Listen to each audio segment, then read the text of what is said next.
സഹോദരന്മാരെ, ഞാൻ മജീദാണ്. ഞാനിവിടെ പെരിന്തൽമണ്ണ അങ്ങാടിപ്പുറത്ത് കുടുങ്ങി നിൽക്കുകയാണ്. കുടുങ്ങി നിൽക്കാന്നിപ്പോൾ പറയാൻ കാരണം ഞാൻ വളാഞ്ചേരി ഭാഗത്തു നിന്നാണ് ഞാൻ വരുന്നത്, ബൈക്കുമ്മയാണ് വരുന്നത്.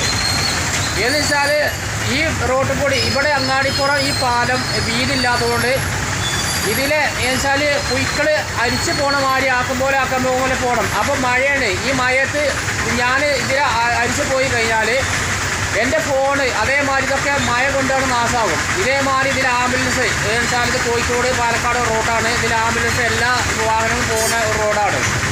എന്താണ് പിന്നെ ഈ പാലം ഇങ്ങനെ വീതില്ലെങ്കിൽ ഇവിടുത്തെ നാട്ടുകാർ ഇവിടുത്തെ ഇതിൽ പോകുന്ന യാത്രക്കാർ എന്താ ചെയ്യുക?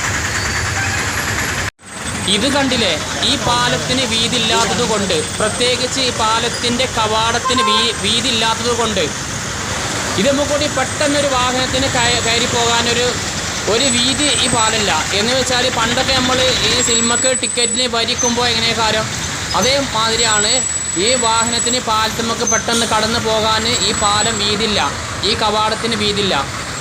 ഇതിലൊക്കെ ഒരു ആംബുലൻസിൽ രോഗി പെട്ടെന്ന് ചീറിപ്പാഞ്ഞുകാണ്ട് ഈ പാലത്തിൻ്റെ ഇവിടേക്ക് വരുമ്പോൾ അവിടെ ബ്ലോക്കിൽ പെട്ടുകഴിഞ്ഞാൽ ആ രോഗിൻ്റെ അവസ്ഥ നിങ്ങളൊന്ന് നോക്കുകയാണ്. ഇപ്പോൾ നിങ്ങൾ ഈ പാലത്തിൻ്റെ അവസ്ഥ കണ്ടില്ലേ?